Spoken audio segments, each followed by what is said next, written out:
देव परमात्मने नमः।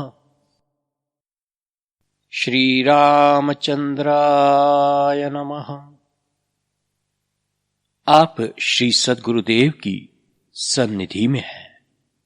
ये सारे छूटे वचन भाग 1 और भाग 2 के रूप में यह काफी लंबे थे, और यह जो आज का विषय भी बहुत लंबा रहा, करीब करीब 1.5 घंटे का है।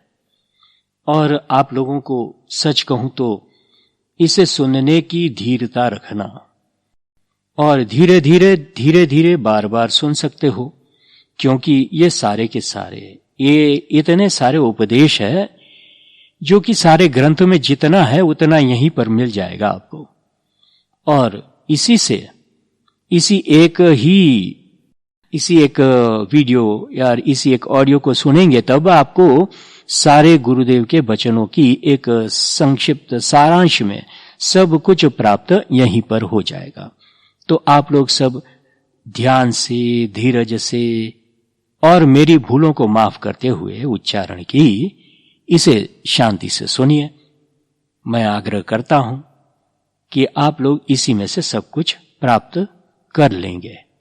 यहां पर कैसे ध्यान भी किया जाए यह भी समझा दिया, जप कैसे किया जाए यह भी समझाया, इन सब का महत्व भी भगवान ने समझा दिया, और किस तरह से हमारे जीवन में आचरण होना चाहिए सब कुछ एक छोटी सी डिबिया में भरकर दे दिया आपको। तो मेहरबानी करके आप लोग सुनिए।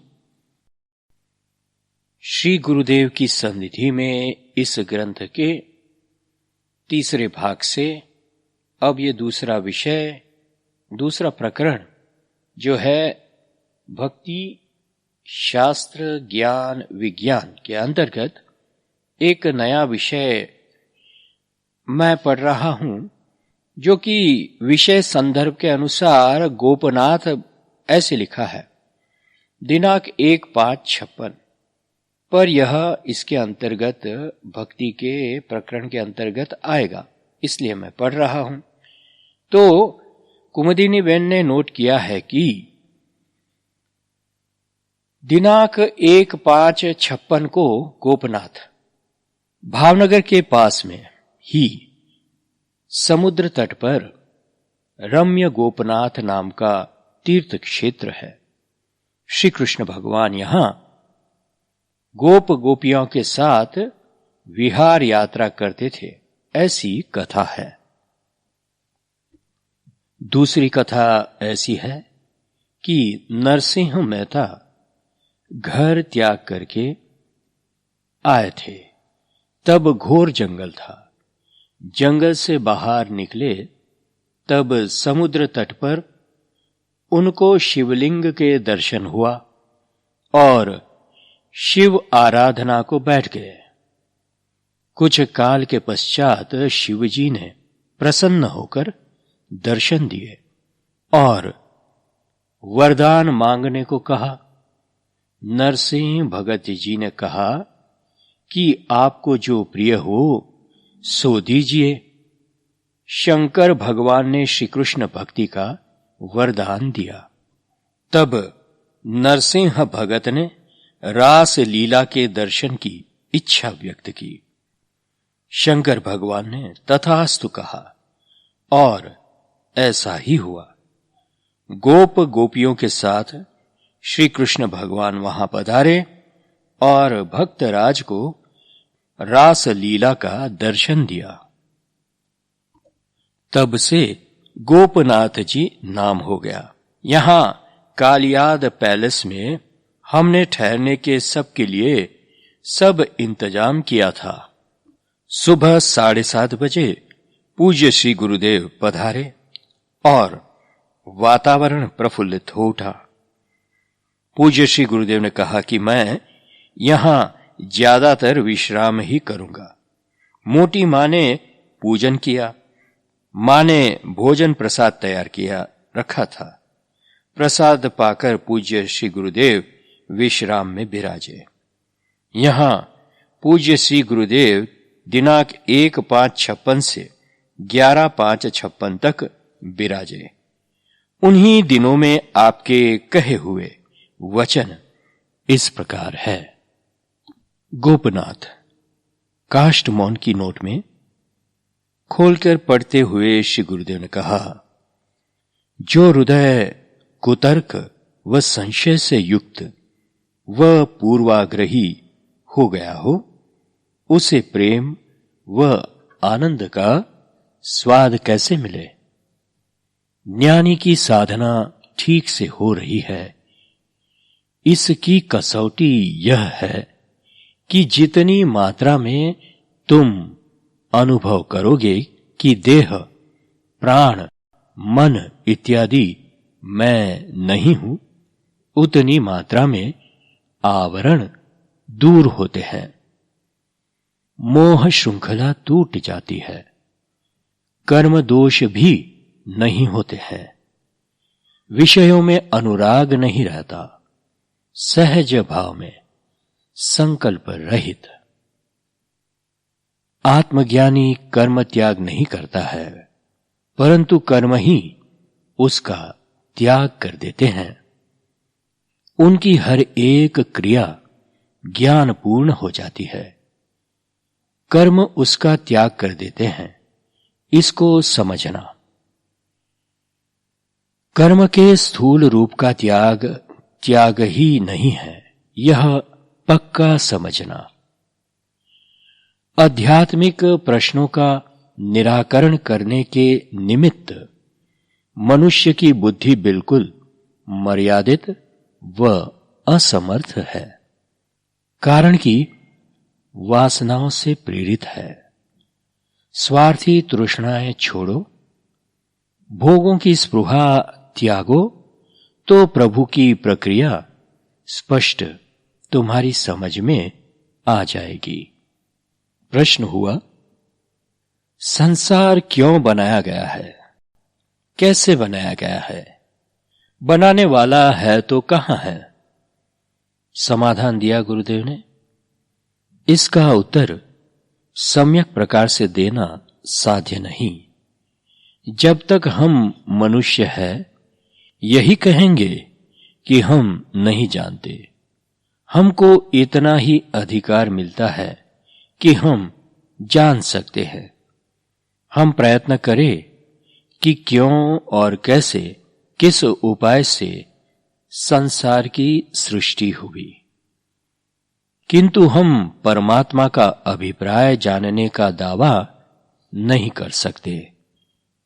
इस विश्व का रहस्य इतना ही आश्चर्यजनक है जितना कि इसका सौंदर्य।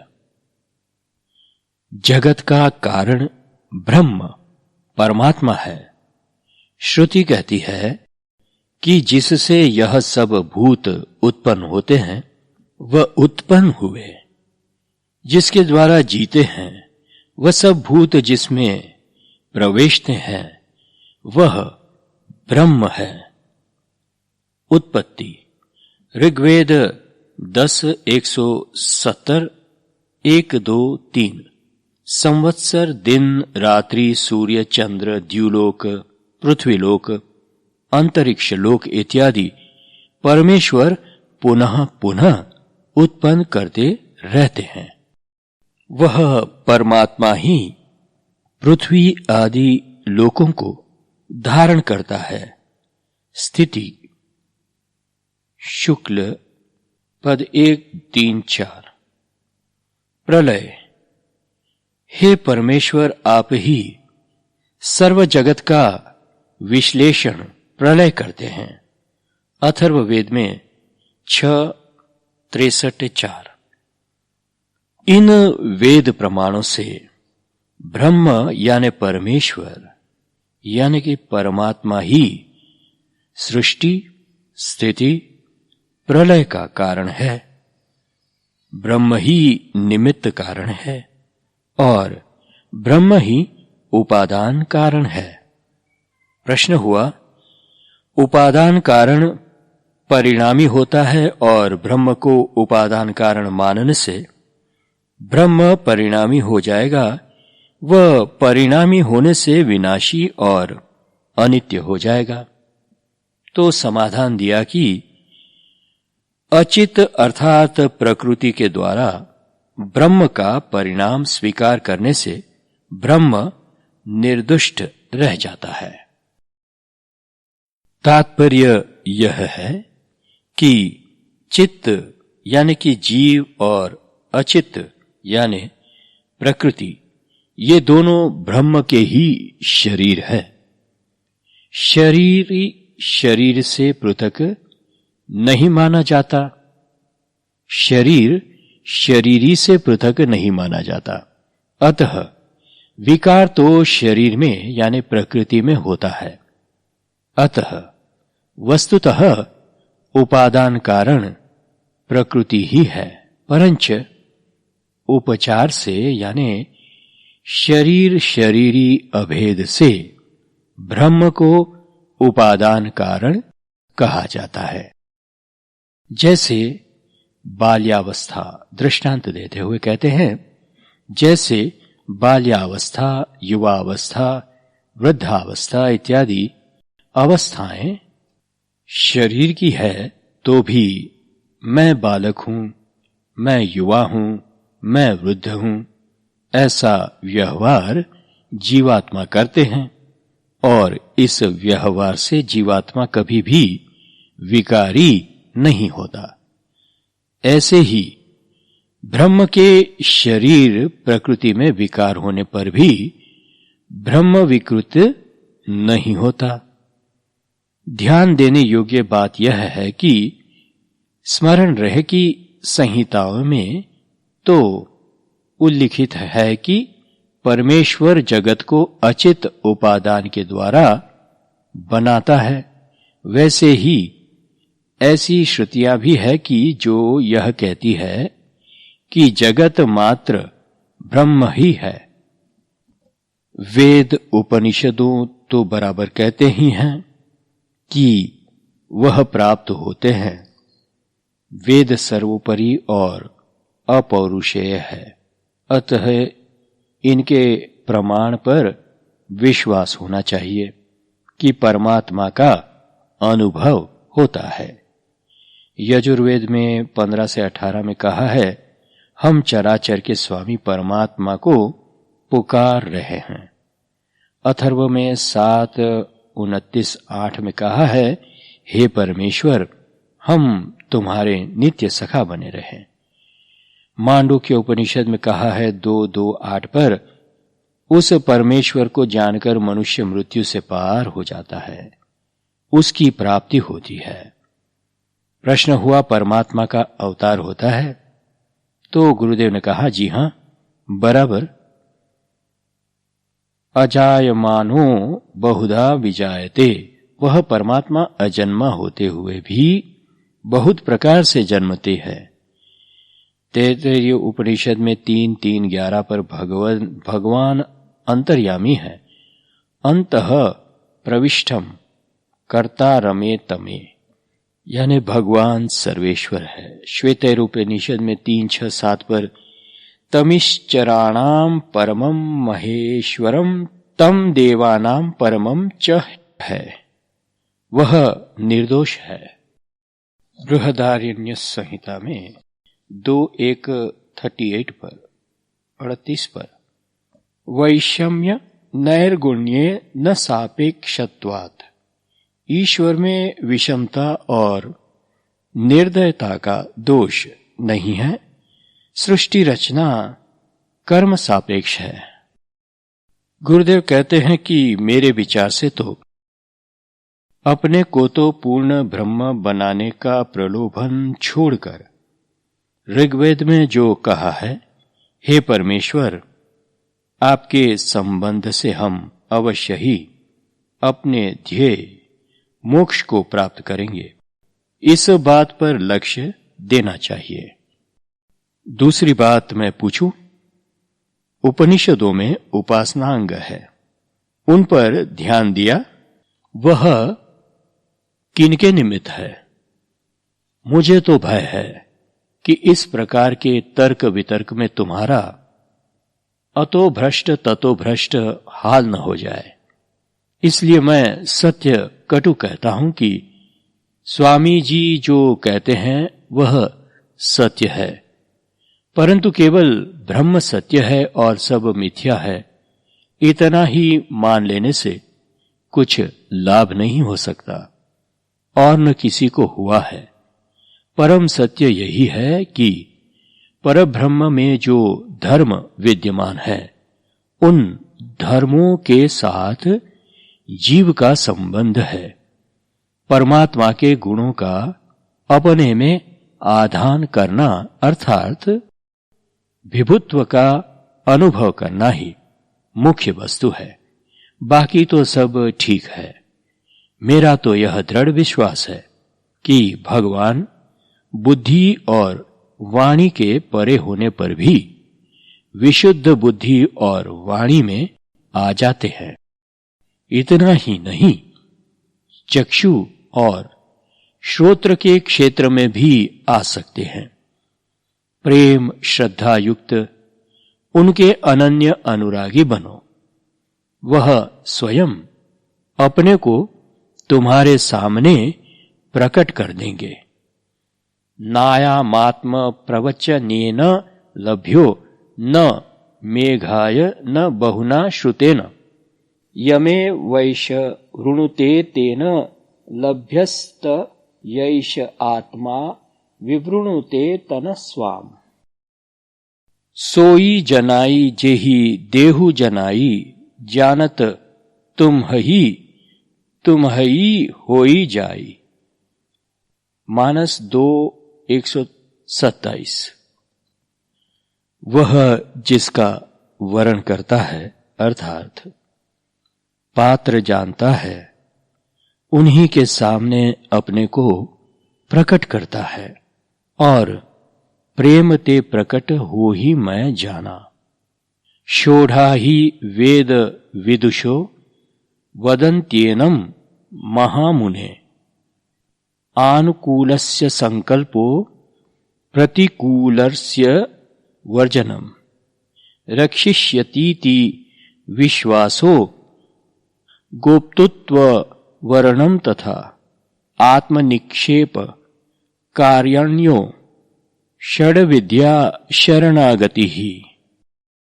आगे पुष्ट 178 पर छूटे वचन भाग 1, उसके अंतर्गत जो कहा है गुरुदेव ने सो सुनिए आप। पहला, असत्य ना बोलो, कारण कि इसके बराबर कोई पाप नहीं। नहीं असत्य सम पातक पुंजा गिरि सम होही की कोटिक गुंजा। परस्त्री से स्नेह न करो, कारण कि परस्त्री स्नेह से सुयश सुगति सुमति सुख और कल्याण का नाश होता है। यह बहुत ही महत्वपूर्ण उपदेश है कि परस्त्री स्नेह से सुयश सुगति सुमति और सुख, यहां पे जो भी तुम्हारा यश होगा वो चला जाता है। आपकी सुगति जो होनी होती है जीवन में वह भी नहीं होती और आपकी सुमति चली जाती है, कुमति आ जाती है और सुख और कल्याण का भी नाश हो जाता है। बड़ी सावधानी की बात अभी गुरुदेव ने कही। जो आपन चाहे कल्याणा सुजशु सुमति शुभ गति सुख नाना सो पर नारी लीलार गोसाई तजऊ चौथी के चंद की नाई। और आगे तीसरा जो कहते हैं, अनीति से परधन कदापि मत लो, यह धन विष से भी भयंकर विष है। अनीति से, यहां आप लोगों को कुंडलियां याद आनी चाहिए, उसमें भी इसका जिक्र किया था गुरुदेव ने। अनीति से नहीं रहना जीवन में। तो यहां पर परधन को प्राप्त करने की इच्छा से अनीति जो करते हैं वैसा जो धन भी प्राप्त हो जाए तो वह विष से भी भयंकर विष है। इतना कहने पर भी अगर अनीति से परधन कमाने की आपकी लालसा मिटती नहीं तो आपको भयंकर परिणाम भुगतने पड़ेंगे। धन पराय विष ते विष भारी। चौथा कहते हैं खल पुरुषों का स्नेह निज स्वार्थ तक रहता है, जो क्षणिक और अस्थिर है। भूलकर खलों से स्नेह न करो। दामिनी दमक रही धन माही, खल के प्रीति यथा थीर नाही। खल कर संगा सदा दुखदाई। पांचवा कहते हैं घमंड ना करो, कारण घमंड से मनुष्य जीवन की सुंदरता नष्ट हो जाती है, सुमधुरता चली जाती है आपके जीवन से। तो यह घमंड आपके चेहरे पर भी दिखता है, आपके बर्तन में भी दिखता है और आपके व्यवहार में भी प्रकट हो जाता है। तब तो सुंदरता का नाश होना ही है। सेवक सुख चह मान भिखारी, व्यसनी धन शुभ गति व्यभिचारी। लोभी यश चह चारु गुमानी, नभ दूही दूध चहत ये प्राणी। नभ को धोकर दूध चाहता है ऐसा प्राणी। और छठा कहते हैं परद्रोह न करो, कारण कि परद्रोही का भार पृथ्वी तक को सह्य नहीं है। अर्थात परद्रोही पृथ्वी का भार रूप है। गिरि सरी सिंधु भार नहीं मोही, जस मोही गरुओ के परद्रोही। सातवां कहते हैं माता पिता देव तथा संतों की अवहेलना कभी न करो, कारण यह राक्षसी कृत्य है। मां नहीं मातु पिता नहीं देवा, साधुन ते करवावही सेवा। जिनके यह आचरण भवानी, ते जानहु निशिचर सम प्राणी। मांस मदिरा का भक्षण भूलकर न करो, कारण यह राक्षसी आहार है। आजकल आमतौर पर देखा है कि मांस खाना, एग, वेजिटेरियन एग भी खाना, मदिरा तो बहुत आम हो चुका है। यह एक स्टेटस समझा जाता है। महिष खाई करी मदिरा पाना, गर्जा वज्रघात समाना। निंदा कभी न करो, कारण इससे सुख का नाश होता है और चमकादुर में जन्म लेना पड़ता है। सुखी होय कबहू पर निंदक, सबके निंदा जे जड़ करही, ते चमकादुर हो अवतरही। 10वां कहा कुमार्ग पर मत चलो, कारण कि कुमार्गी का तेज और बुद्धि का नाश होता है। जिमि कुपंथ पग देत खगेशा, रहे न तेज बुद्धि बबलेशा। 11वां काम क्रोध लोभ के वश कभी न होना चाहिए। कामादि मनुष्य के आदर्श जीवन को एक क्षण में नष्ट कर देते हैं। तात 3 अति प्रबल खल, काम क्रोध अरु लोभ। मुनि विज्ञान निधान मन, करही निमिष मह क्षोभ। फिर कहा सर्वेश्वर भगवान का भजन करना मनुष्य का कर्तव्य है। जो चेतन कह जड़ करई, जड़ ही करई चैतन्य। अस समर्थ रघुनायक ही भजहि जीव ते धन्य। सबई लाभ जग जीव कह, भय ईसु अनुकूल। जगदात्मा प्राणपति रामा, तासु विमुख किमि लह विश्रामा। असको जीव जंतु जग माही, जहि रघुनाथ प्राण प्रिय नाही। सुमिरत जाहि मिटहि भव भारू। भगवान श्री राम जी का भजन इसलिए करना चाहिए कि भगवान राम सर्वेश्वर है। यथा विधि हरिहर शशि रवि दिशि पाला, माया जीव कर्म कुलिकाला। अहिप महिप जहाँ लगी प्रभुताई, जोग सिद्ध निगमागम गाई। कर विचार जिय देखहूं नीके, राम रजाई शीस सब ही के। जीव मात्र सुख चाहता है और श्री राम जी सुख देते हैं और सुख के समुद्र है। यही विधि रघुकुल कमल रवि, मग लोगन सुख देत। जही चले देखत विपिन, सिय सौमित्र समेत। जब ते राम कीन्ह तह बासा, सुखी भये मुनि बीती त्रासा। अरुण मृदुल सेवक सुख दाता। उनकी कृपा से संपूर्ण अनिष्ट इष्ट हो जाते हैं। जैसे हम अनिष्टों के पात्र हैं।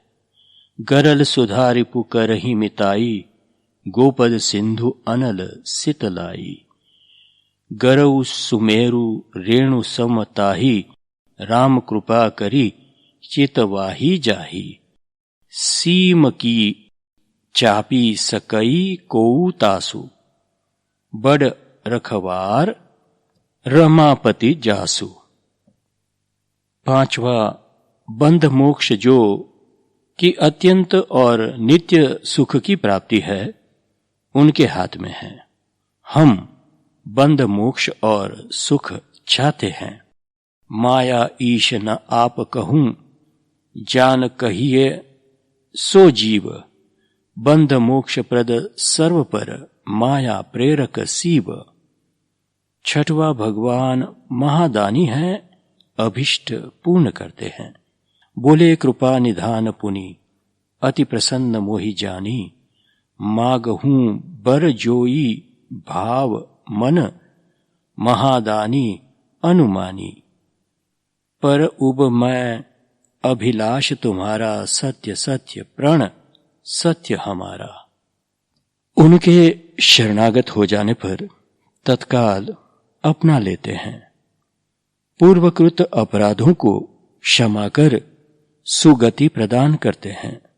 हम अपराधी है।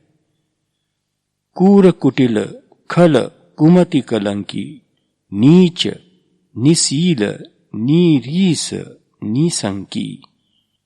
तेउ सुनी शरण सामूहे आए, सुकृत प्रणाम किए अपनाए। रहित न प्रभु चित चूक किए की, करत सुरति सत बार हिय की। शरणागत वच्छल भगवाना, प्रण हमार सेवक हितकारी। सखा नीति तुम नीकी बिचारी, मम प्राण शरणागत भयहारी।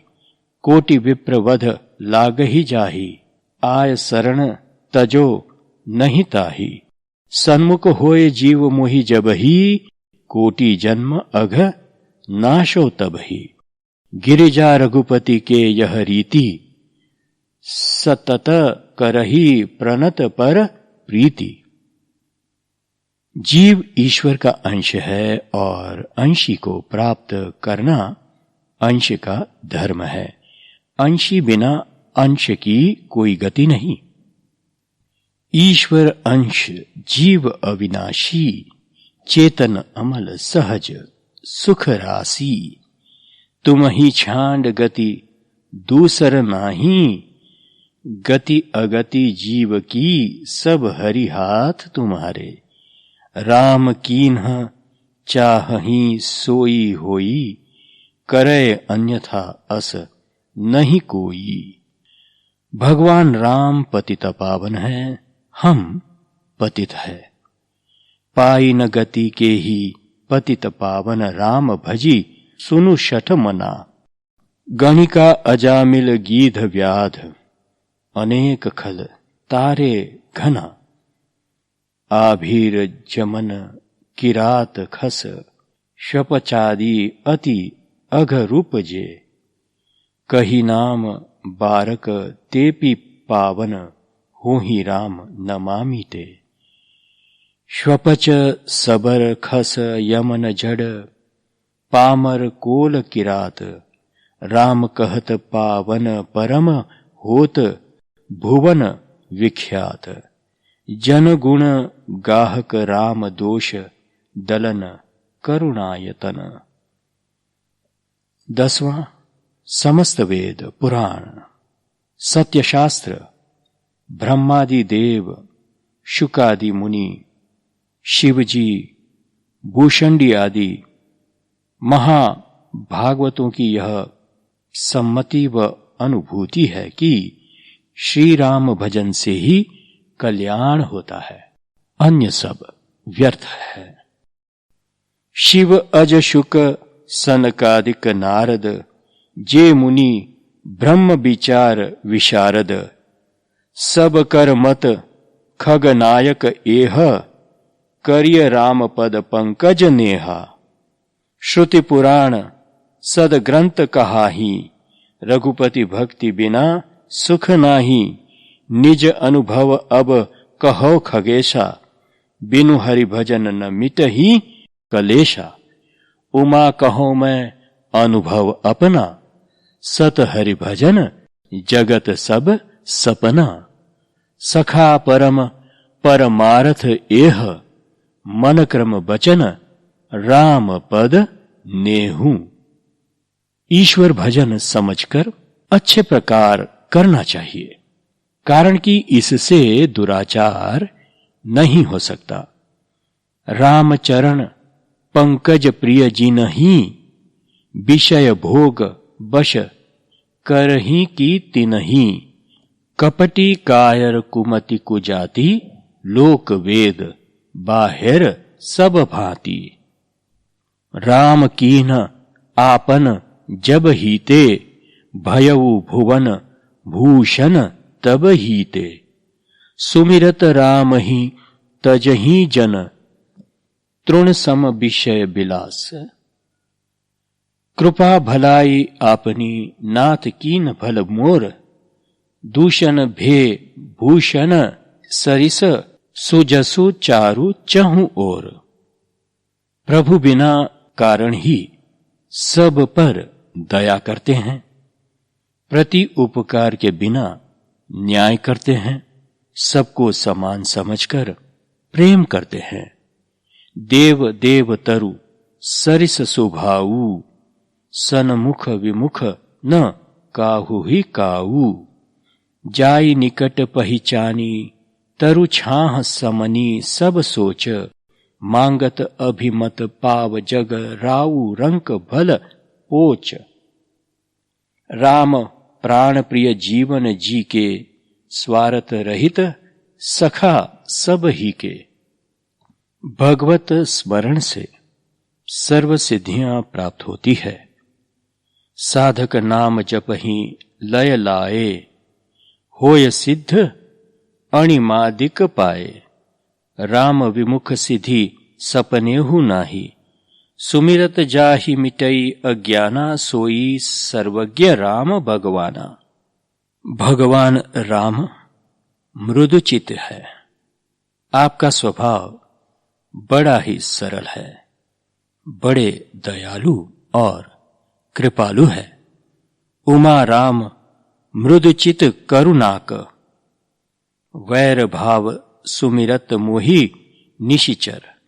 देही परम गति सो जिय जानी, अस को कृपाल कहूं भवानी। वेद बचन मुनि मन अगम, ते प्रभु करुणा ऐन। बचन किरातन के सुनत, जिमि पितु बालक बेन। शील सुकुच सुठी सरल सुभाऊ, कृपा स्नेह सदन रघुराऊ। सरल सुसाहिब शील निधानु, प्रणत पाल सर्वज्ञ सुजानु। भगवान केवल प्रेम चाहते हैं और प्रेम के वश रहते हैं। जीव के समस्त संताप दूर कर देते हैं। राम ही केवल प्रेम पियारा, जानी लेहु जो जान नहारा। जाके हृदय भगति जस प्रीति, प्रभुतः प्रगट सदा तेहि रीति। रघुपति भक्त भक्ति वश अहि, भगत भूमि भूसुर सुर भी, सुरहित लागी कृपाल, करत चरित धरि मनुजतन सुनत मिटहि जगजाल। तुम कृपाल जा पर अनुकूला, ताहि न व्याप त्रिविध भवशूला। यद्यपि अकाम तदपि भगवाना, भगत विरह दुख दुखित सुजाना।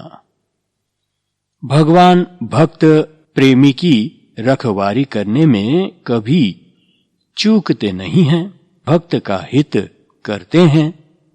समरथ शरणागत हितकारी, गुण गाहक अघ अवगुणहारी। जो सभीत आवा सरनाई, रखी हो ताहि प्राण की नाई। सुन मुनि तो ही कहो सहरोषा, भजहि मोहि तजी सकल भरोसा। करो सदा तिनकी रखवारी, जिमी बालक ही राख महतारी। यह विचारी पंडित मोहि भजहि, पाए ज्ञान भक्ति नहीं तजहि। प्रभु कौतुकी प्रणत हितकारी, सेवत सुलभ सकल दुखहारी। भक्तों के कष्ट व विपत्ति को तत्काल दूर कर देते हैं राम जी। करुणामय रघुवीर गुसाई, बेगी पाई अहीं पीर पराई। जानत जन की पीर प्रभु, भंजहि दारुण विपति। भगवान भक्त और प्रेमी की बड़ाई करते हैं, उनके वश में अपने को रख देते हैं। भजन का प्रताप जीवों के सामने प्रत्यक्ष करते हैं। धर्म सेतु पालक तुम ताता, प्रेम विशेष सेवक सुख दाता। भक्त हेतु सोई दीन दयाला, चितवत चकित धनुष मखशाला। जासु त्रास डर कहाँ डर होई, भजन प्रभाव दिखावत सोई। कहत भरत गुण शील सुभाऊ, प्रेम पयोधि मगन रघुराऊ। अगम सनेह भरत रघुवर को, जहाँ न जाय मन विधि हरिहर को। भरत कहहीं सो किए भलाई, अस कही राम रहें अरगाई। अवशी जो कहूं चहों सोई कीन्हा, जड़ चेतन जग जीव घनेरे।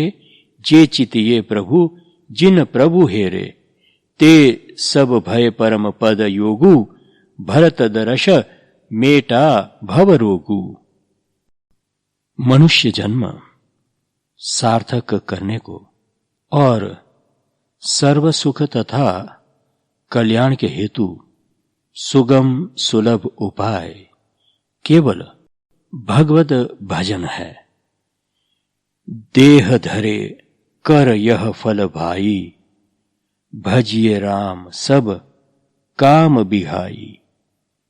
सोई गुणज्ञ सोई बड़ भागी, जो रघुवीर चरण अनुरागी।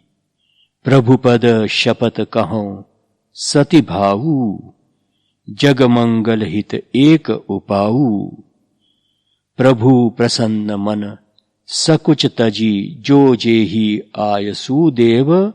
सो शिर धरि धरि करहि सब, मिटहि अनट अवरेव। छूटे वचन दूसरा, जिसमें भी नीति प्रतीति प्रीति हो, उससे प्रभु दूर नहीं।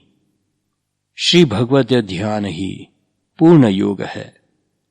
नाम जप सर्व पातक हरण का ही नहीं, पर साक्षात प्रभु प्राप्ति का सरल मार्ग है।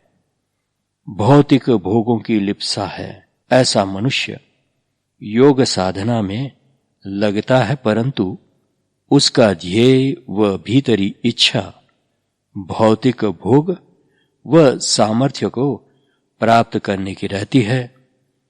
जीवन मुक्ति यानी उन्नत जीवन की इच्छा कवचित लोगों में ही रहती है। परम ध्येय प्राप्त करा देने वाले समर्थ साधन को भी दुरुपयोग में लगाकर निरर्थक करने वाले लोग स्वार्थी है।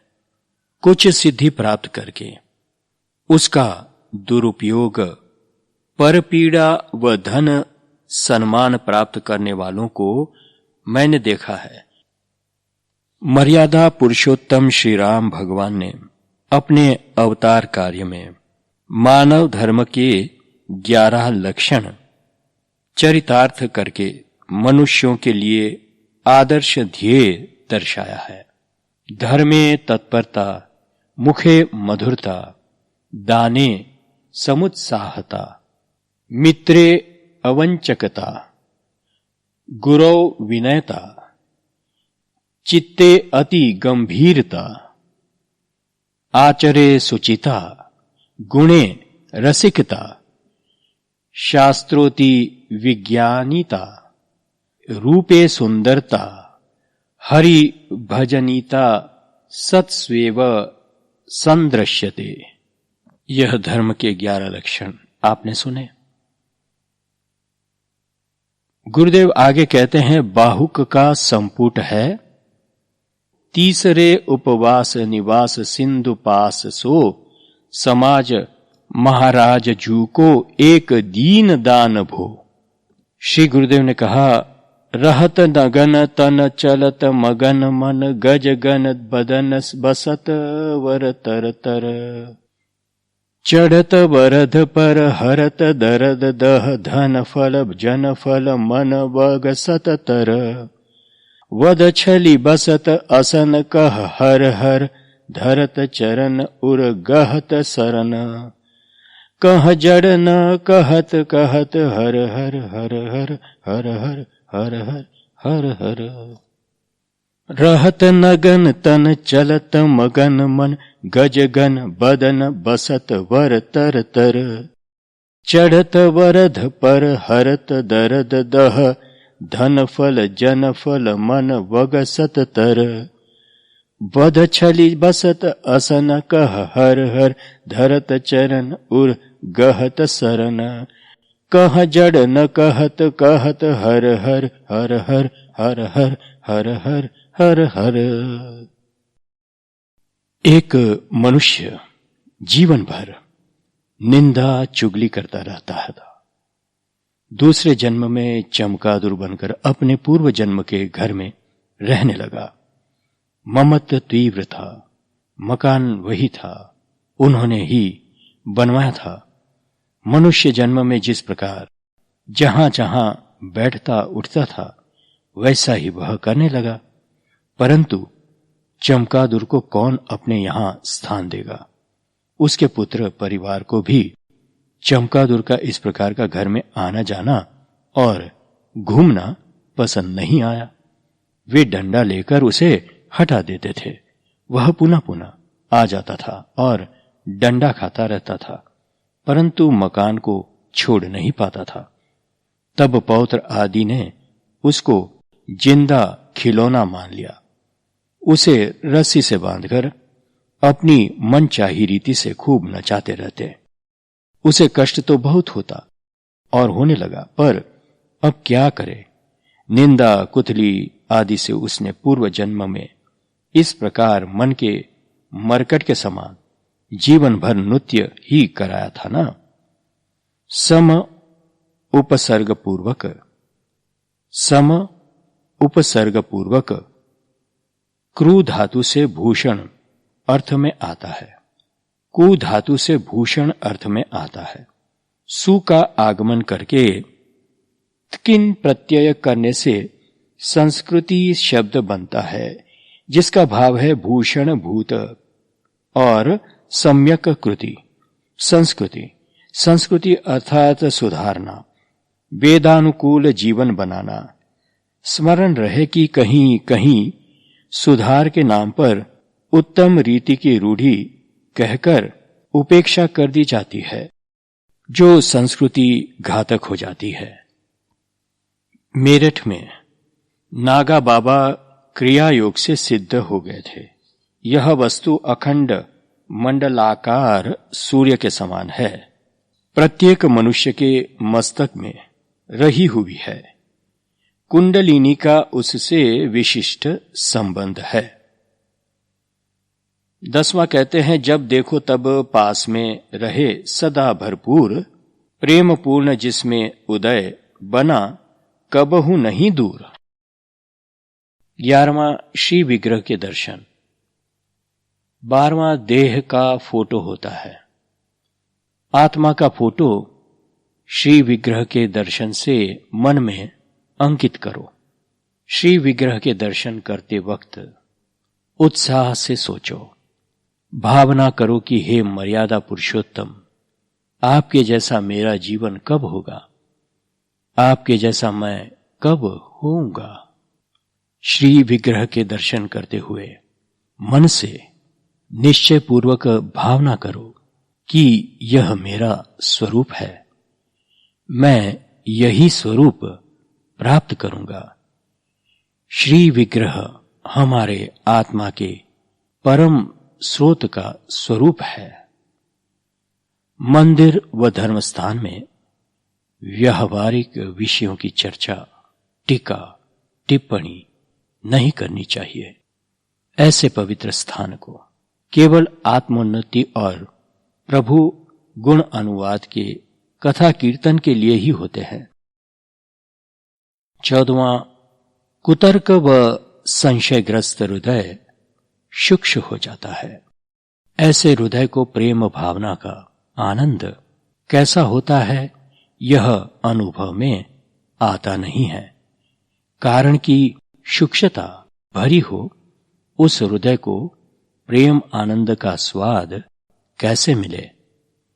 15वां कहते हैं कि ज्यादा सुनने से परोक्ष ज्ञान प्राप्त होता है, अपरोक्ष ज्ञान नहीं। अपरोक्ष बिना जीव दशा से मुक्ति नहीं, यह ध्रुव है। अपरोक्ष ज्ञान तो उनकी शरणागति से सरल व सुगमता से प्राप्त होगा। इसलिए शरणागति को खूब समझना चाहिए, उनको साध्य करना चाहिए। और कुछ मत करो तब भी शरणद सब कुछ तुम्हारे लिए करेगा। निश्चित ही शरणागति साध्य करना ही उत्तम भजन है। तात्पर्य यही कि प्रथम शरणागत हो गए तब ही साधना प्रारंभ होगी, तब तक नहीं। शरणागत होना और शरणागत की रक्षा करना महाकठिन इसलिए है कि अहम ज्यादा पुष्ट हो गया है। ऋग्वेद के मंत्र 1 सूत्र 150 में कहा है कि हे ईश्वर, अग्नि दानशील आदि से ऐश्वर्यवान और दैवी संपत्तिवान होकर मैं आपकी शरण में रहूं, तुम्हारे ही शरण में रहकर तुम्हारी प्रार्थना करूं। वंश, कीर्ति, धन, सत्ता इत्यादि को लेकर ही जीवन है, ऐसा समझना व मानना यह अज्ञान है जो नाशवंत है और है ही उसकी चिंता और उसके पीछे समय व शक्ति का व्यय करना अज्ञान है। जिस तत्व को लेकर खाना पीना, हंसना बोलना, आहार, मैथुन, भय इत्यादि अस्थायी क्रियाएं चल रही है, उसी स्थायी तत्व का विचार करना चाहिए, उसको पहचानना चाहिए, उसकी खोज करनी चाहिए। प्रत्येक अवस्था में धैर्य की अत्यंत आवश्यकता है। ज्यादा घबराहट भी मन पर बुरा असर करता है। समस्या, आपत्ति, विपरीत संयोग आदि जीवन में होते ही है। जीवन के बाहर की ये चीजें नहीं है, अपितु जीवन के अंतर्गत जीवन को बनाने वाली है। आधि व्याधि उपाधि मिलकर जीवन होता है। सुख दुख होना जीवन का होना है। जीवन तो संघर्ष में होता है। संघर्ष मिटाने को तत्पर रहना, यह साधना। शांति, समता व श्रद्धा होवे तो तत्परता, जागृति व उत्साह अवश्य रहते हैं। तभी समस्या हल हो ही जाती है। अपने तो निष्फिकर ही रहना चाहिए। जाकी जाको शरण है, ताकी ताको लाज। भगवत चिंतन से चिंता का नाश होता है, परंतु चिंतन में तर्क बुद्धि न होनी चाहिए। 17वां गुरुदेव कहते हैं, कोई बुरा है ऐसा दोष भाव से मन मुक्त होता है, तब मन शुद्धि हुई है ऐसा जानना। सत्पुरुषों की विशेषता यही है कि गुण ही गुण सतत बना रहता है, कभी दोषपूर्ण नहीं होते। 18वां कहते हैं, मंत्र जाप घड़ी की टिक टिक आवाज या जल के प्रवाह के साथ होता है, वह अच्छा है। रेटिए सूत काटते समय अच्छा होता है। मंत्र जाप घड़ी की टिक टिक आवाज या जल के प्रवाह के साथ होता है, वह अच्छा है। रेटिए के सूत काटते समय अच्छा होता है, क्योंकि मन को देखना होता है कि सूत न टूटे और तार बराबर निकलता रहे। उसी से कुविचार और संकल्प विकल्प नहीं आ सकते और मन को माला की तरह प्रवृत्ति मिलती रहती है। माला में एक मनके के बाद दूसरा मनका, फिर आते रहने में मन की संकल्प विकल्प करने की चंचलता बंधी रहती है, तो एकाग्रता की साधना सिद्ध होती है। एकाग्रता अंतरंग दृष्टि से आती है। 19वां भगवान कहते हैं कि भगवान नाम का कीर्तन परम लाभप्रद है। भगवान की कृपा में माधुरी है और रूप में भी माधुरी है। उनके गुणों का गान करके ही प्रेमियों को आनंद अनुभव होता है। मच्चित्ता मद्गत प्राणाः बोधयन्तः परस्परम कथयन्तश्च माम नित्यम तुष्यन्ति च रमन्ति च। गीता 10:9। अयोध्या के ददुआ नाम के राजा थे, बहुत ही बदसूरत, परंतु घोड़े की सवारी में अत्यंत पारंगत थे। रेजिमेंट के जनरल ने मजाक किया कि भगवान सुंदरता बांट रहे थे, तब आप कहां थे? तत्काल जवाब दे दिया कि तब मैं किस्मत की गली में किस्मत खरीद रहा था। 21वां कहते हैं, गुरुदेव द्वारका से जाते समय रास्ते में बरवाला से आगे एक गांव में खीमजी भाई नाम के एक तंबाकू के व्यापारी थे। सबकी सेवा करें और बीड़ी तंबाकू भेंट में देवे। एक बार मैं बीमार हो गया था, जुकाम बहुत था, तब मैं छाछ ही लेता था। खीमजी भाई ने कहा कि घर से छाछ तपा के गरम छौंक लगा के लाता हूं। कुछ फलहारी आटा डाल के छौंकी मुंह में भर गया। सोचा तंबाकू की भेंट छाछ में भी दे दी ही, पिलाई, क्या करूं? पंच तत्वों के सत्वगुण से पंच ज्ञानेन्द्रियां, पृथ्वी से नासिका, जल से रसना, अग्नि से नेत्र, आकाश से श्रवण और वायु से त्वचा बने। पंच तत्वों के रजोगुण से पंच कर्मेंद्रियां, पृथ्वी से गुदा, जल से उपस्थ, अग्नि से पैर, वायु से हाथ और आकाश से मुख बने। पंच तत्वों के तमोगुण से आकाश से अंतकरण, पृथ्वी से बुद्धि, जल से मन, अग्नि से अहंकार और वायु से चित्त बने। नीचे के 7 लोक कौन से होते हैं? कहते हुए गुरुदेव कहते हैं, तल लोक पीठ स्थान में देवता कूर्म है, अतल लोक हाथ स्थान में शेष देवता है। तीसरा वितल लोक छाती स्थान में धवल देवता है।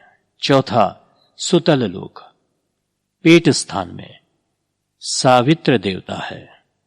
पांचवा रसातल लोक पेड़ू स्थान में लक्ष्मी देवता है। छठा तलातल लोक चरण स्थान में कश्यप देवता है। सातवां पाताल लोक गुदा स्थान में गणेश जी देवता है। ऊपर के 7 लोक भी होते हैं। भूलोक पहला उपस्थ स्थान में ब्रह्मा देवता है। दूसरा भुवलोक त्रिकुटी के स्थान में परमहंस देवादिक है। तीसरा स्वरलोक नाभि स्थान में है, विष्णु देवता है। चौथा महारलोक हृदय स्थान में है, महादेव इनके देवता हैं। पांचवा जनलोक कंठ स्थान में है, जीव पितरादि देवता है। छठा तपलोक ललाट स्थान में बिंदु सूर्यादिक देवता है। सत्यलोक सातवां सर्वत्र ब्रह्म स्वरूप। अब 23 भगवान समझाते हैं पंचभूत तत्व के बीज मंत्र। पृथ्वी का लम, जल का वम, अग्नि का रम, वायु का यम, आकाश का हम। पंचभूत तत्व के रंग बतलाते हैं। पृथ्वी का पीला, जल का सफेद, अग्नि का लाल, वायु का नीला, आकाश का मिश्रित। 24 में समझाते हैं गुरुदेव, दर्पण पर फूंक मारने पर आकृति उठती है। आकृति चौखुट है तो पृथ्वी तत्व चल रहा है, ऐसा समझना। यानी कि जब आप दर्पण पर फूंक मारते हैं तब तो उसकी जो आकृति बनती है उस पर से कौन सा तत्व चल रहा है आपके शरीर में, इसका आपको अनुमान होता है।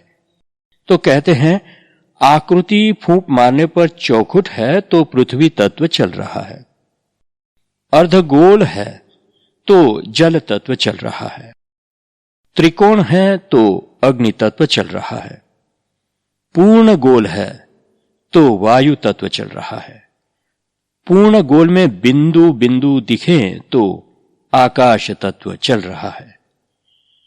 पृथ्वी व जल तत्व सफलता देते हैं, तेज और वायु तत्व नुकसानी देते हैं, आकाश तत्व सर्वथा अहितकर है। पृथ्वी तत्व दीर्घ काल बाद लाभ देता है, जल तत्व तत्काल लाभ देता है।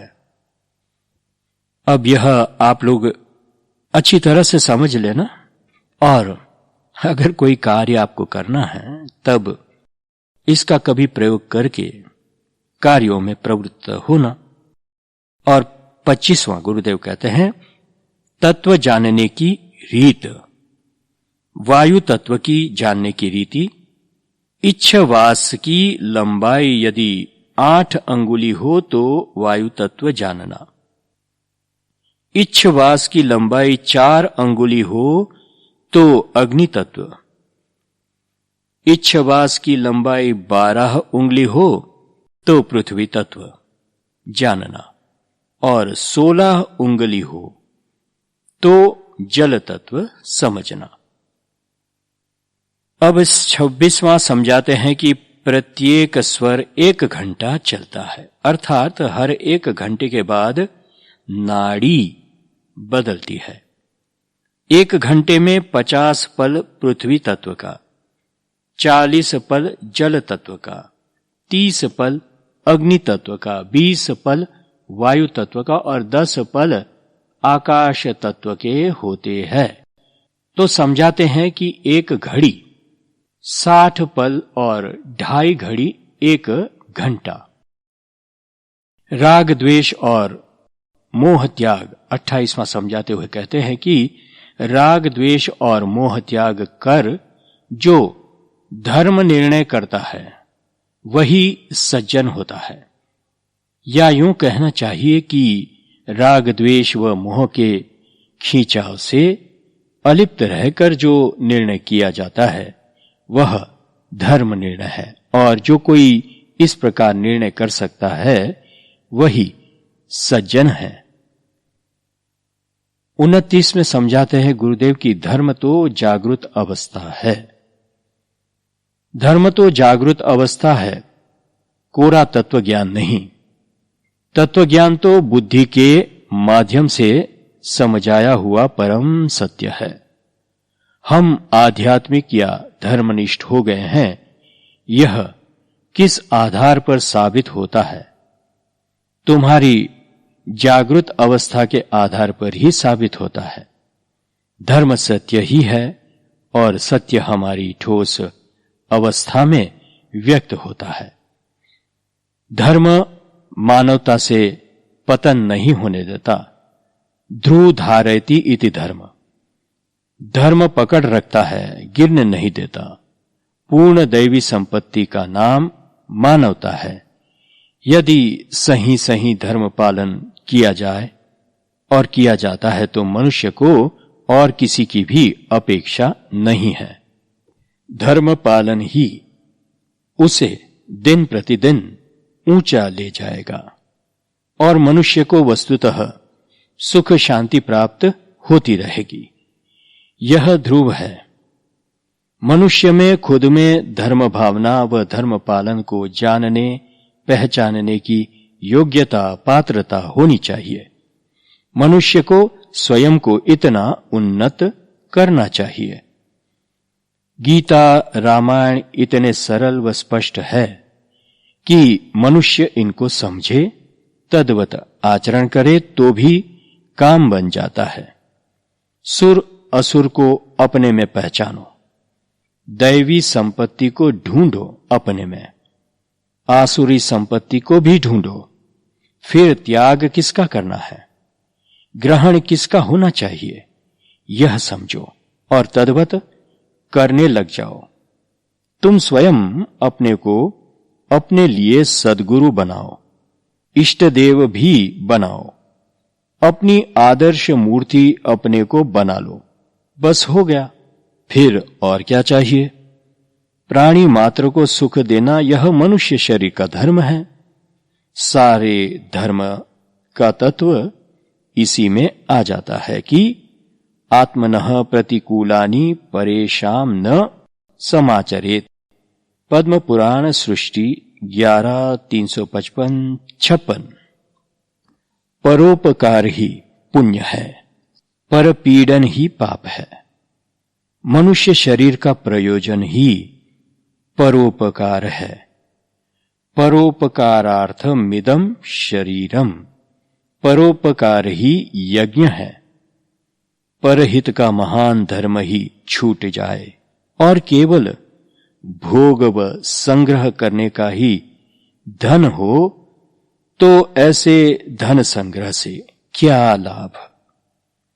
प्रजापति ब्रह्मा ने भी यज्ञ पूर्वक समस्त प्रजा को उत्पन्न करके कहा है कि इस प्रकार यज्ञ युक्त रहकर ही आप और प्रजाओं को उत्पन्न करते रहेंगे और यह यज्ञ भी आप लोगों की कामनाओं की पूर्ति करता रहेगा।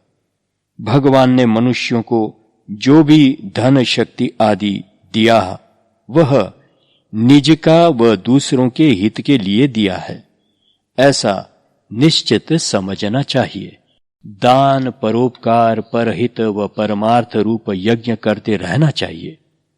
यह मेरा है और सिर्फ मेरे लिए है, इस प्रकार की भावना संकुचित व क्षुद्र चित्त वालों की होती है। जिनके उदार व श्रेष्ठ चित्त है, उनके लिए तो सारा विश्व निज कुटुंब के समान है। यज्ञ विहीन मनुष्य को इस लोक में भी सुख संपत्ति शांति नहीं हो सकते और उसका परलोक भी नहीं बनता, क्योंकि सभी कुछ यज्ञ में ही प्रतिष्ठित है। 30वां समझाते हैं कि पंजाब में लवपुरी नगरी श्री राम ने लव को दी थी। उसी नगरी के अवशेष आज जो मिले हैं, उसी को आज हड़प्पा मोहन जोडारो संस्कृति कहते हैं। वह लवपुरी के अवशेष है।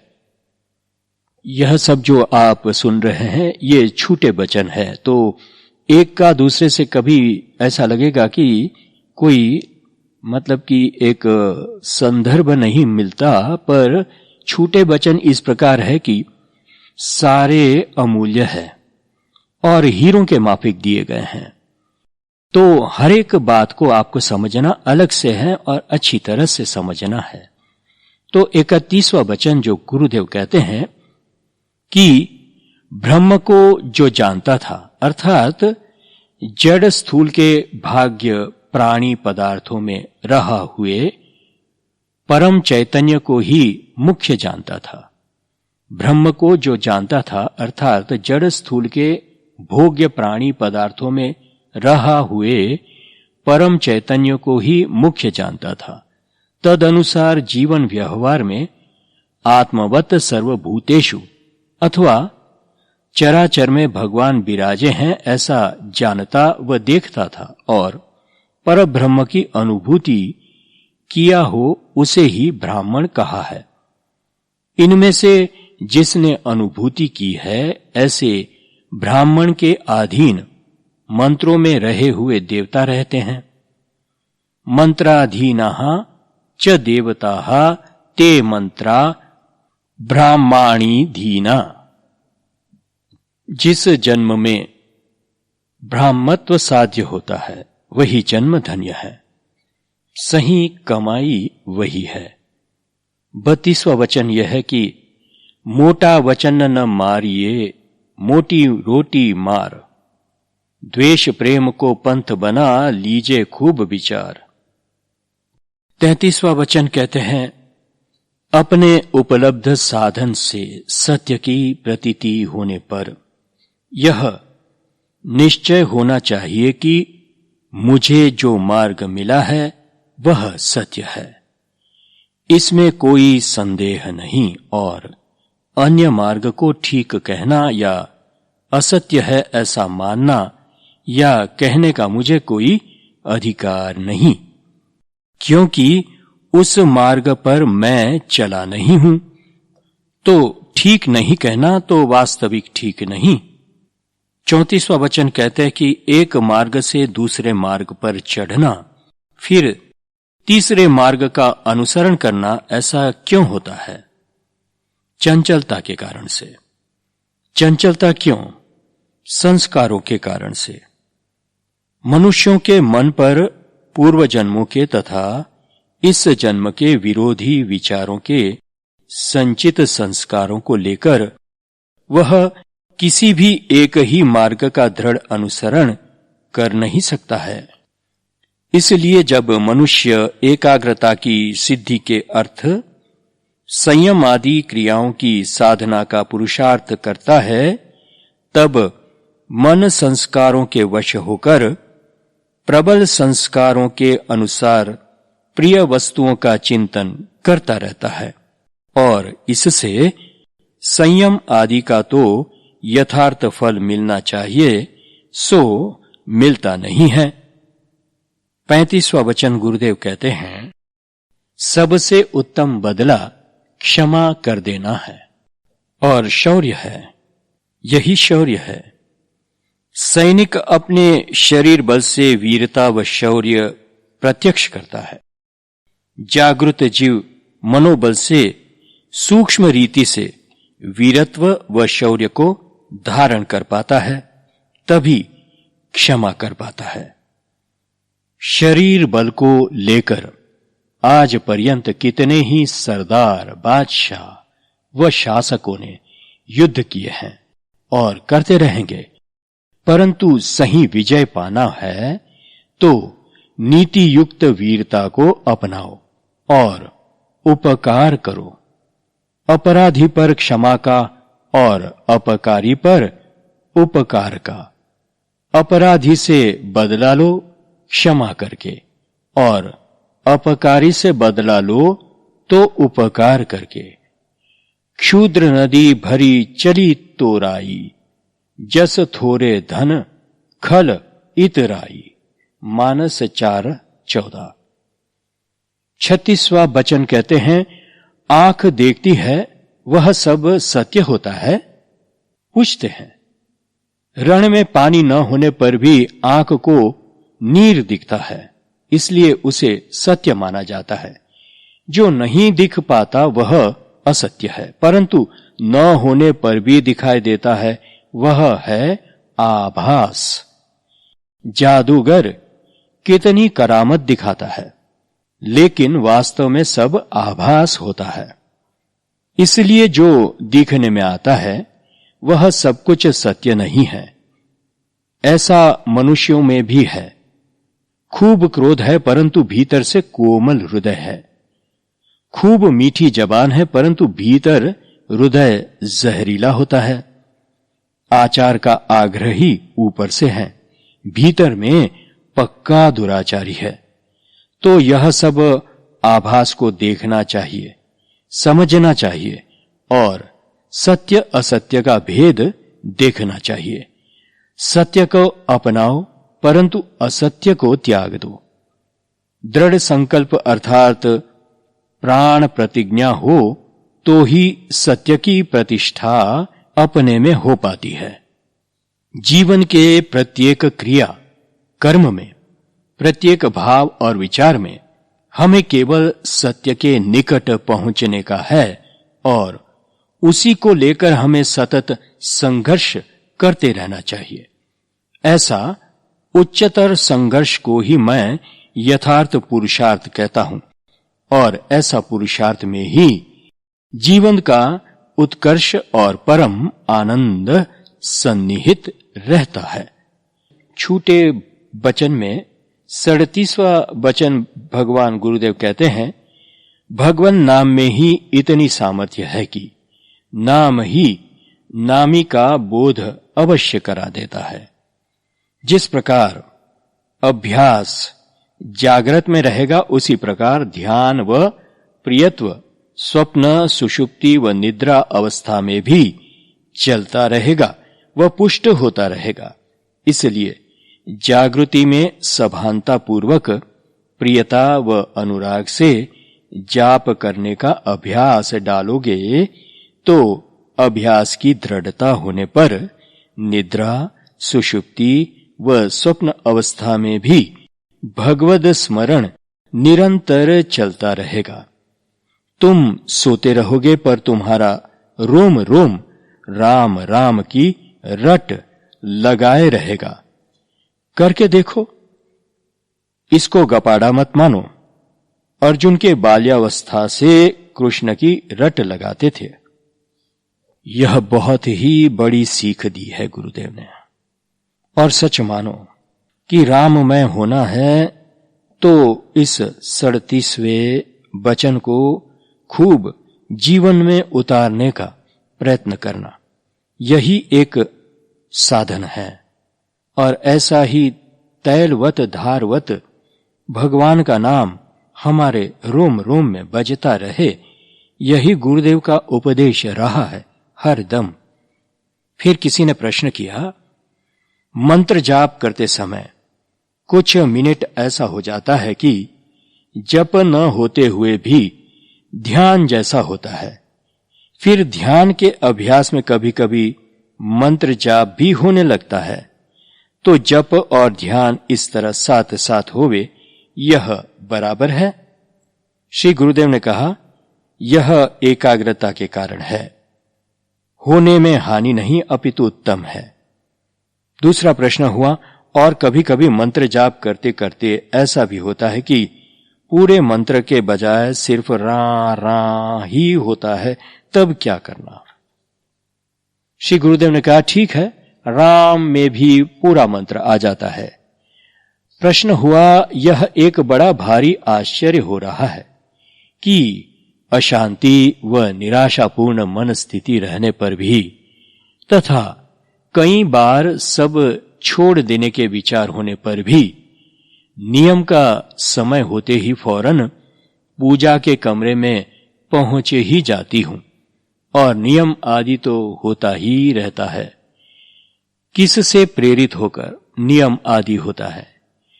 श्री गुरुदेव ने कहा, यह बड़े भाग्य की बात है, भगवत कृपांश ही है। 38वां छूटा वचन गुरुदेव कहते हैं, मंत्र मनसा वचसा कर्मणा, इन तीन प्रकारों में वचसा माने वाचिक जो जप है वह अत्यंत सुगम है, इसलिए बिना समझे भी भगवान नाम का जाप व स्मरण किया जाता है तो भी शब्दों में से आकार हो ही जाता है जो सुखद फलदाता होता है। शब्द के अधिष्ठातृ दैव चैतन्य को प्रसन्न कर देता है। शब्द के अधिष्ठातृ दैव चैतन्य को प्रसन्न कर देता है और प्रसन्नता से देव प्रत्यक्ष हो जाते हैं। देव की प्रसन्नता अमोघ वरदान व आशीर्वाद होता है जो हर प्रकार का अभिष्ट पूर्ण कर देता है। यज्ञाना जप यज्ञोस्मि, यज्ञों में जप यज्ञ मैं हूं, कारण कि नाम नामी का अभेद है। भगवान नाम स्मरण सर्वोत्कृष्ट है। नाम मात्र से ही नामी का रूप प्रत्यक्ष हो जाता है। इससे नाम की बड़ाई समझ में आ जाती है। सुमिरत सुलभ सुखद सब काहू, लोक लाह पर लोक निबाहु, मानस 1:20। मंत्र मनानात त्रायते इति मंत्र। मंत्र का अर्थ यह है कि अर्थात मन की गुलामी से जो मुक्ति दे सकता है वही होता है मंत्र। दुनिया में सभी मनुष्य मन की गुलामी से बंधे हैं। क्वचित विरले ही मन की पकड़ से अपने को मुक्त कर सकते हैं, और जो मुक्त होते हैं वे ही असाधारण मनुष्य होते हैं। जो नेता होते हैं जिनको देखकर अनुकरण करने वाले हजारों अनुयायी उनका शिष्यत्व ग्रहण करते हैं, अर्थात ऐसी विभूतियों का प्रभाव विभिन्न क्षेत्रों में फैलता है और उन क्षेत्रों में उनके कई अनुयायी होते हैं। तात्पर्य की मन की शक्ति को समझना, देखना और ऐसी अलौकिक शक्ति को अपने में अवतरण करना। कैसे हो सकेगा यह? जवाब है, उसी मन की ही शक्ति को पकड़कर उसी शक्ति के बल से हम मन के गुलाम न रहकर मन के शेठ साहब हो सकते हैं। आज तक सनातन काल से सारे विश्व में जो जो महान विभूतियां हुई है, उन्होंने इसी तरह मन के ऊपर अपना प्रभुत्व जमाकर महानता और अलौकिक विभूति प्राप्त की है, और उन्होंने यह रास्ता हमारे लिए दिखाया है। मन को काबू में लाने के लिए और सतत काबू में रखने के लिए हमारी बुद्धि सतत जागृत रहनी चाहिए, तो वह होता है विवेक विचार। यह कैसे हो सकता है विवेक विचार? और इसके लिए क्या करना चाहिए? मन जो भी कहे उस पर गंभीरता से सोचना, सोच समझकर ही मन के कहे पर चलना या नहीं चलना, यह निश्चय करना। तो पहले निश्चय करना और पश्चात ही आचरण करना। यह जो निश्चय करने की शक्ति है, वही होती है मन के ऊपर काबू प्राप्त कराने वाली शक्ति। तो यह जो मन के ऊपर काबू प्राप्त कराने वाली शक्ति है, उसी को मंत्र कहा है। हम मंत्र का पूरा अर्थ समझते नहीं हैं, जानते भी नहीं हैं। मंत्र का अर्थ केवल जाप नहीं है, वास्तविक शक्ति है, विचार शक्ति, शुभ शक्ति है और सामर्थ्यशाली भी है, जो पुष्ट होकर विवेक शक्ति होती है, जिसके सहारे हम कृतकृत्य हो सकते हैं। 39वां छूटा वचन गुरुदेव कहते हैं, सत्य, सद्वृत्ति, अहिंसा, दया, क्षमा, दान, परहित भावना व सत्कर्म की जागृति जिसमें है वही मानव। जन्म से ब्राह्मणत्व या शूद्रत्व नहीं है, परंतु आचरण से व गुणों से है। सबके प्रिय होना तथा सबके हेतु होना यह मनुष्य मात्र का परम कर्तव्य है। मानव जीवन यही है। राम जनमी जग कीन्ह उजागर, रूपशील सुख सब गुण सागर। पुरजन परिजन गुरु पितु माता, राम स्वभाव सब ही सुखदाता। बैरी उ राम बड़ाई करही, बोलनी मिलनी विनय मन हरही। राम जनमी जग कीनी उजागर, रूपशील सुख सब गुण सागर। पुरजन परिजन गुरु पितु माता, राम स्वभाव सब ही सुखदाता। बैर उ राम बड़ाई करही, बोलनी मिलनी विनय मन हरही। विचार युक्त जीवन ही जीवन है। इच्छा या वृत्ति हो तो किसी भी प्रकार से परोपकार किया जाता है। वह मनुष्य ही क्या जो दूसरों के सुख का साधन न बने। कार्य कारण संबंध सर्वत्र व अटल है। विचार व भावना कारण है, आचरण कार्य है। इसलिए जैसा विचार वैसा आचरण। भावना अव्यक्त है, परंतु क्रिया या आचरण उसका ठोस प्रत्यक्ष व्यक्त रूप है। विचार व भावना उन्नत है तो आचरण भी अपने आप हमेशा उन्नत ही रहेंगे। 40वां राम राज्य के बारे में कहते हैं, जिस शासन में जन कल्याण को मुख्य स्थान होता है वही शासन राम राज्य, अर्थात सिद्धांतों को अपने आचरण में लाने वाला शासक ही राम राज्य ला सकता है। आदर्शहीन, सदाचारहीन और नीतिहीन शासक यदि राम राज्य की बातें करे तो वह नैतिक आदर्शों और सिद्धांतों का घोर अपमान ही है। दंभ और पाखंड से भ्रष्टाचार पनपता है, देश की दुर्दशा होती है। जन कल्याण तो होता नहीं, लेकिन दंभियों का स्वार्थ पूरा पड़ जाता है। अपना कल्याण साध लेते हैं और बाद में बोलता है कल्याण राज है, यह सच बोलता है हो। अपना किया हुआ भ्रष्टाचार बाहर न आवे, ऐसी नीति चल रही है। सब परस्पर के छिद्र जानते हैं, लेकिन कोई किसी को कहता नहीं, तेरी भी चुप मेरी भी चुप। ऐसे संयोग में न्याय और दंड कहां से रह पावे। दंड नहीं तो न्याय रहता नहीं है। नीति का न होना ही भ्रष्टाचार है। तस्करी क्यों चल रही है? सरकार सब कुछ जानती है। संग्रहखोरी चल रही है, काला बाजारी बड़े हैं। क्या सरकार को इसकी खबर नहीं है? कौन किसको दंड दे? कितने ही लोग ऐसा साफ बोलते हैं। अखबार वाले लिखते हैं, लेकिन कौन देखता है? सीता जी का त्याग, यह समझाते हुए गुरुदेव कहते हैं, यह धर्म सेतु पालक का दंड था। सत्यनिष्ठ, नीतिनिष्ठ, मर्यादा पुरुषोत्तम भगवान राम जी राजा राम भी थे। किसी एक मनुष्य की पड़कार सामने आया तो उसी वक्त अपने निज पहलुओं का विचार छोड़ दिया और प्रजा की धर्म भावना, नीति भावना की रक्षा के लिए अपना धर्म संभाला, सीता जी को वनवास दिया।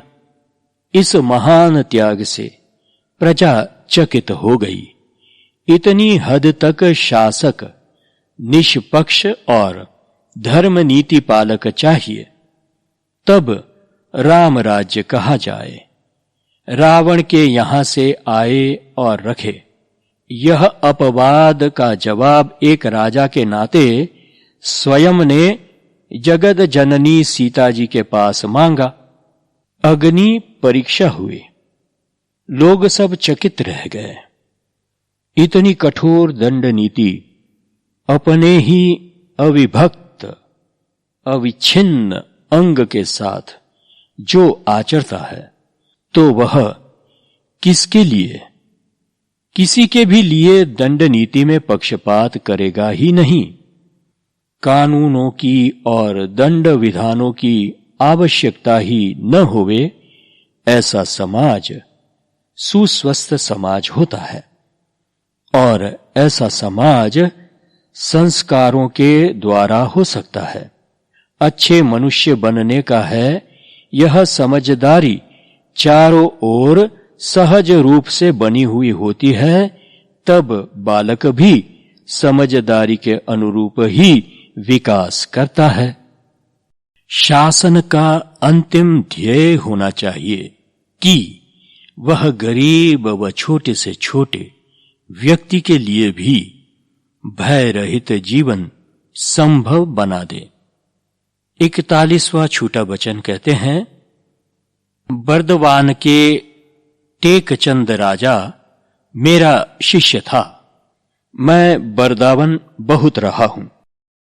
एक बार राजा ने चांदी का ठोस सिंहासन बनवाकर उस पर टाट बिछवाकर मुझे बिठाया।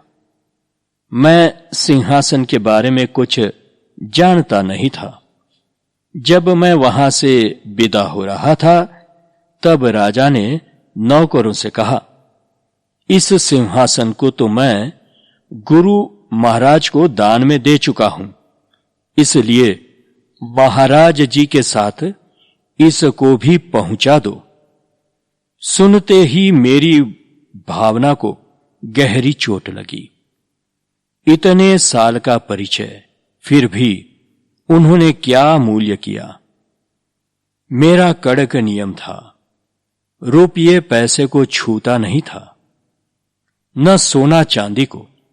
मैंने राजा से कहा, मुझे सिंहासन के दान की कोई जरूरत नहीं है। राजा ने कहा, इतना भारी दान देने वाला कोई नहीं मिलेगा महाराज जी। मैंने कहा, यह तो भविष्य बतलाएगा, तुम हम क्या जाने, परंतु वर्तमान साफ व्यक्त है। ऐसा दान छोड़ने वाला आपको कभी नहीं मिलेगा। बस तब से बर्दवान छोड़ा सो छोड़ा, फिर कभी गया नहीं। यह बात ख्याल मस्ती समझाने को कही है। विचारों की तथा भावनाओं की ऐसी रसानुभूति है जिससे ऐसी ख्याल मस्ती सहज सतत बनी रहती है और हमारी क्रिया सम्यक प्रकार से सच्चाई से ठोस रहती है, जो हमें ऊंचा ही ऊंचा ले जाती है। माल मस्त अभिमान में खाल मस्त अज्ञान, ख्याल मस्त एक रस बना सदा रहत मतिमान। इस तरह ये सारे छूटे वचन भाग 1 और भाग 2 के रूप में यह काफी लंबे थे, और यह जो आज का विषय भी बहुत लंबा रहा, करीब करीब 1.5 घंटे का है। और आप लोगों को सच कहूं तो इसे सुनने की धीरता रखना और धीरे धीरे बार बार सुन सकते हो, क्योंकि ये सारे के सारे ये इतने सारे उपदेश है जो कि सारे ग्रंथ में जितना है उतना यहीं पर मिल जाएगा आपको। और इसी एक वीडियो या इसी एक ऑडियो को सुनेंगे तब आपको सारे गुरुदेव के वचनों की एक संक्षिप्त सारांश में सब कुछ प्राप्त यहीं पर हो जाएगा। तो आप लोग सब ध्यान से, धीरज से और मेरी भूलों को माफ करते हुए उच्चारण की इसे शांति से सुनिए। मैं आग्रह करता हूं कि आप लोग इसी में से सब कुछ प्राप्त कर लेंगे। यहां पर कैसे ध्यान भी किया जाए यह भी समझा दिया, जप कैसे किया जाए यह भी समझाया, इन सब का महत्व भी भगवान ने समझा दिया और किस तरह से हमारे जीवन में आचरण होना चाहिए, सब कुछ एक छोटी सी डिबिया में भरकर दे दिया आपको। तो मेहरबानी करके आप लोग सुनिए। हरि ओम तत्सत, हरि ओम तत्सत, हरि ओम तत्सत। ओम शांति ही शांति ही शांति ही। सद्गुरुदेव परमात्मने नमः। गुरुदेव की असीम कृपा है।